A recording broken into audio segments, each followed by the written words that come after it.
말씀 10장 15절에서 23절 말씀입니다.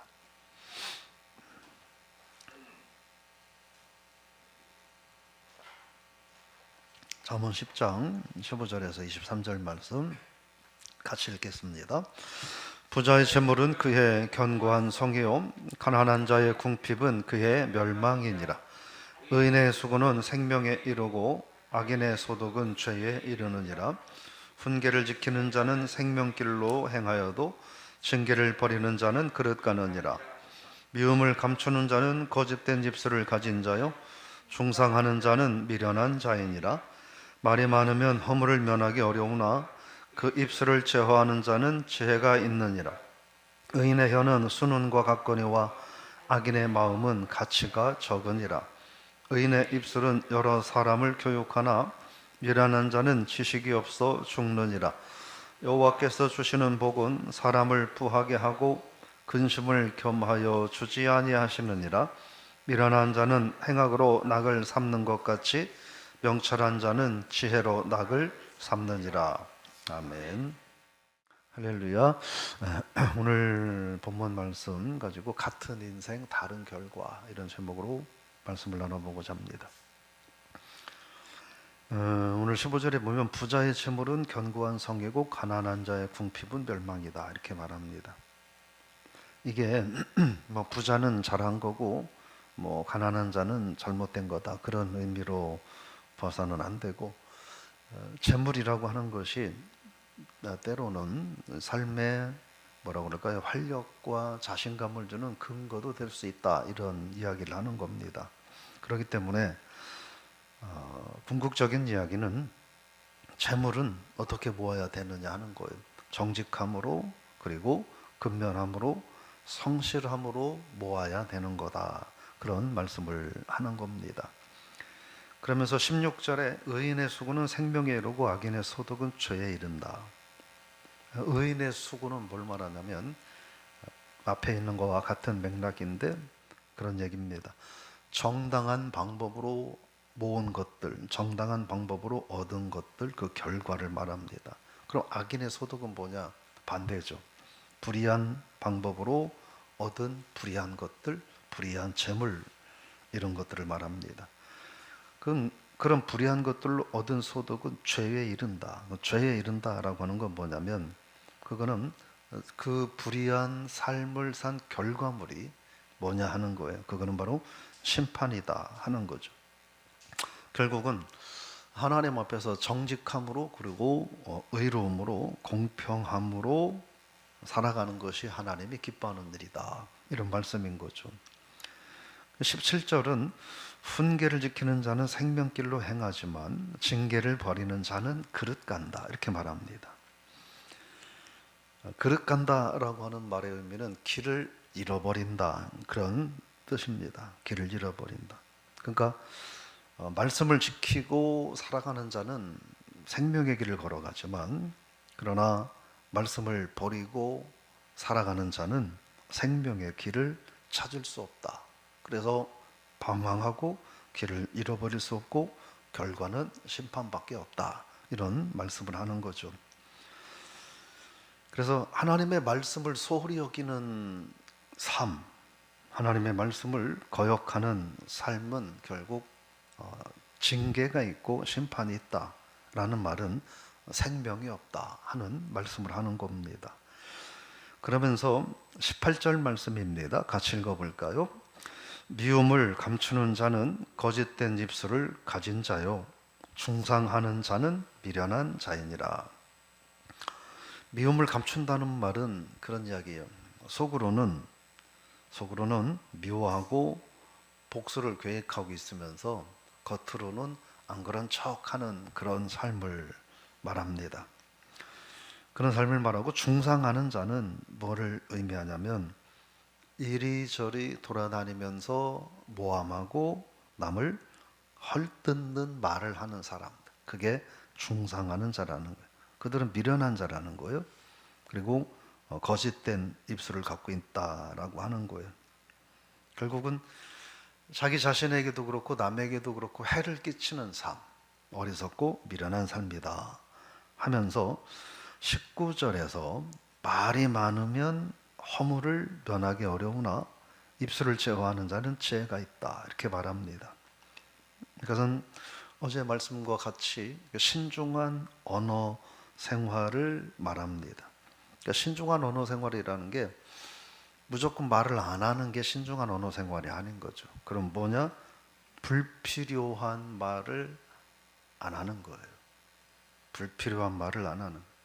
굳이 그 말 안 해도 되는데 굳이 하는 건 신중한 언어 생활이 아니다 하는 거예요.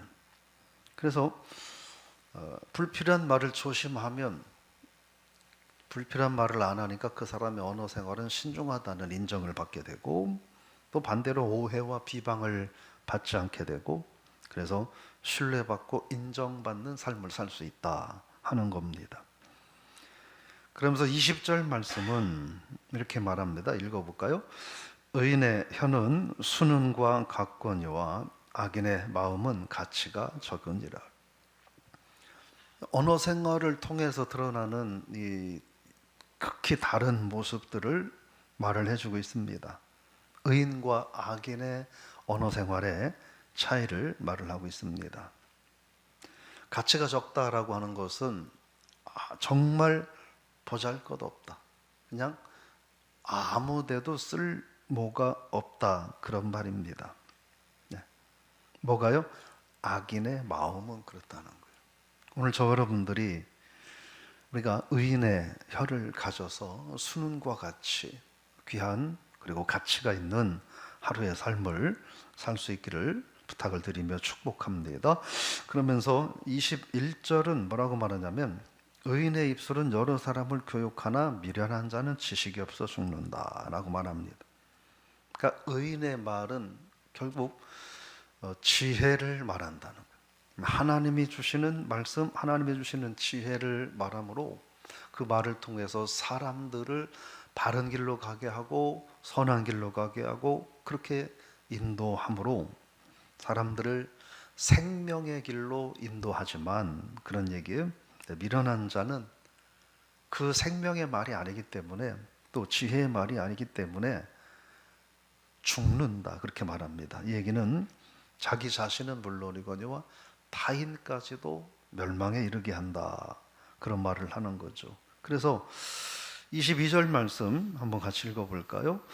여호와께서 주시는 복은 사람을 부하게 하고 근심을 겸하여 주지 아니하시느니라, 이렇게 말합니다. 하나님이 주시는 복은 하나님의 사랑 그리고 하나님의 은혜, 이런 것들을 기초로 해서 주시기 때문에 근심을 주지 않는다 하는 거예요. 우리가 통상적으로 그런 이야기 많이 하죠. 하나님 앞에 기도했는데 삶은 분명 힘들고 어렵고 당장 해결되지 않을 것 같아 보이고 도저히 길이 없어 보이는데도, 근데 믿음으로 하나님 앞에 기도하면 왠지 마음이 편안할 때, 그때 하나님이 응답이다, 이렇게 말을 하죠. 반대로 그냥 뭐 일반적이고 상식적이고 뭐 그냥 웬만하게 될 것 같은데, 그런데도 왠지 불안함이 있을 때, 근심될 때, 그것은 하나님의 응답이 아니다, 이렇게 말을 할 때 오늘 말씀을 근거로 그런 이야기를 하는 거예요. 하나님께서는 저와 여러분들을 사랑하셔서 우리에게 근심을 주지 않는다 하는 거예요. 그럼 뭘 주시느냐? 하나님은 복을 주시고 은혜를 주시지 근심을 주지 않는다 하는 거예요. 그래서 오늘 우리들의 삶에, 내 마음의 생각에 이런저런 근심들이 있다면 하나님이 주시는 마음이 아니다 라고 생각하고 하나님 앞에 평안을 구하는 그런 복된 하루가 되시기를 바랍니다. 그러면서 23절 말씀 읽어볼까요? 미련한 자는 행악으로 낙을 삼는 것 같이 명철한 자는 지혜로 낙을 삼느니라. 아멘. 미련한 자와 지혜로운 자의 대조적인 삶을 말을 하고 있습니다. 네, 대조적인 삶이에요. 같은 하늘, 같은 시대, 같은 시간에, 같은 공간에 같은 나라에 살아가면서 미련한 자가 있고 명철한 자가 있다는 거예요. 근데 삶은 완전히 다르다는 거예요. 어떠냐? 악을 즐거워하는 삶을 사는데, 지혜로운 자는 하나님 기뻐하는 삶을 즐거워하며 살고 있다 하는 거예요. 완전히 다른 겁니다. 여러분, 오늘 이 말씀을 통해서 몇 가지 생각을 해보면, 먼저 우리가 하나님 앞에 근면함과 성실함으로 하루하루를 살아가는 여러분들이 다 되실 수 있기를 축복합니다. 그래서 삶 속에서 정직과 공평이 드러나는 그런 삶을 사셔서 그 삶이 하나님이 기뻐하는 삶이다 하는 것이죠. 어제 드렸던 말씀처럼 신앙인은 신중한 언어 생활을 통해서, 그 언어 생활을 통해서 하나님께 영광을 돌리는 거예요. 교회에서도 예를 들어서 뭐 그런 거죠. 뭐가 있어요. 그럼 좀 이렇게 한마디 하고 싶어도 좀 참으세요. 예, 불필요한 말을 자꾸 해서 내가 알고 있는 게 다가 아니고, 내가 들은 게 다가 아닌데, 잘못 들은 걸 수도 있는데, 모르는 이야기고 누군가 중간에서 잘못 얘기한 걸 수 있는데, 마치 그걸 가지고 생각 없이 툭툭 던지면 그걸 듣는 사람은 마음에 상처가 될 수 있거든. 그래서 우리가 이 신중한 언어 생활은 불필요한 말을 하지 않는 거다. 반대로 필요한 말을 하는 거다. 그래서 저어른들이 신중한 언어 생활을 통해서 하나님께 영광 돌리는 삶을 살아야 하고, 그런 삶이 하나님의 자녀의 삶이다 하는 거죠. 겸하여서 하나님은 우리에게 복과 은혜를 허락해 주시는데 결코 근심을 세트로 우리에게 주지 않으신다. 근심을 세트로 주지 않으신다. 그래서 오늘 하루 저어른들의 마음 가운데 근심스러운 일들이 있다면 그것은 하나님이 주시는 마음이 아니다 라고 생각하고 하나님이 주시는 은혜를 경험하며 살 수 있기를 바랍니다. 결론적인 이야기는, 어리석은 자와 지혜로운 자는 현세에서의 삶도 확연하게 다르다는 거예요. 현재 살고 있는 내 삶의 환경에서도 어리석은 자, 지혜로운 자, 하나님을 의지하고 살아가는 자, 의지하지 않는 자의 삶은 확연하게 다른데, 근데 현세에서의 삶만 확연하게 다를 것이 아니라 그들은 하나님 앞에서의 삶도 다르다는 거예요. 결국은 심판대 앞에서의 삶도 확연하게 다르다라고 하는 거예요. 그래서 같은 시대, 같은 하늘 아래에서 우리가 살아가지만, 그렇잖아요? 같은 시대, 같은 하늘 아래에서 우리가 살고 있지만, 그러나 하나님 앞에서 우리의 삶은, 하나님 앞에서 우리의 삶은 전혀 다른 삶이 될 수 있다 하는 사실을 기억하고, 오늘 기왕이면 하나님 앞에서 이 시대에서도 하나님 기뻐하는 삶을 살고 하나님 앞에 설 때도 잘했다 칭찬받는 그러한 영광 돌리는 삶을 살아가는 우리 모든 성도님들 다 되셔서, 그래서 오늘 하루가 감사하고 오늘 하루가 복된, 그리고 내일 또 복된, 그러므로 주변이 복된, 또 교회가 복되는 그런 여러분들의 삶이 되시기를 주의 이름으로 부탁을 드리며 축복합니다.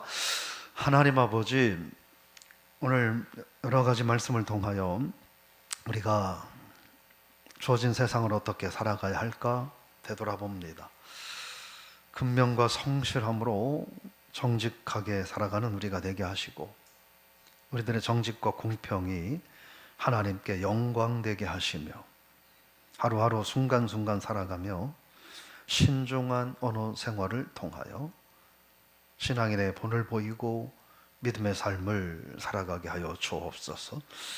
우리 하나님께서는 우리에게 복과 은혜를 주시되 결코 근심을 세트로 겸하여 주지 않으심을 알게 하셔서, 우리 속에 남모르는 원인 모르는 근심이 자꾸 생긴다면 하나님이 주시는 마음이 아님을 기억하고 주님 주시는 평강과 기쁨을 경험하는 한 날이 되게 하여 주옵소서. 그래서 같은 하늘, 같은 시대, 같은 하늘 아래에서 살면서 그 삶이 현저히 다르고, 궁극적으로는 하나님의 심판대 앞에서도 완전히 다른 삶을 살고 있는 이 시대를 저희들이 안타까워하며, 우리들의 모습 또한 이 시대를 살아가는 삶이 하나님 은혜로운 삶을 살게 하시고 하나님 앞에서 잘했다, 칭찬 듣는 삶을 살아가게 하여 주시옵소서. 오늘 또 삶의 어려운 여건 가운데 있는 성도들, 특별히 근심 가운데 있는 성도들이 있다면 우리 하나님께서는 근심을 주지 않으신다는 말씀을 기억하고 근심을 예수 그리스도의 이름으로 대적하여 이기게 하시고, 그래서 하나님 주시는 하늘의 평안을 누리고 경험하는 복된 한 날 되게 하여 주옵소서. 진학과 진로를 위해서 인생의 중요한 문제들을 놓고 기도하는 자녀들, 앞길 가운데 하나님 은혜를 더하여 주셔서 복된 길로 예비하시고 하나님의 복과 축복된 길로 저들의 삶을 책임져 주시옵소서. 건강의 문제로 하나님의 도움을 구하는 성도들 만져주시고 회복하여 주셔서 강건함 가운데 오늘 하루를 기쁨으로 하나님의 살아계심을 경험하며 살아가게 하여 주옵소서. 이런저런 삶의 문제를 가지고 주님 방법을 찾고 하나님의 도움을 구하는 성도들, 주께서 해결책도 주시고 또 풀어갈 수 있는 지혜도 허락하시고 때로는 삶의 무게를 견뎌낼 수 있는 담대함과 끈기도 허락하여 주옵소서. 감사드리며 예수님의 이름으로 축복하며 기도드리옵나이다. 아멘.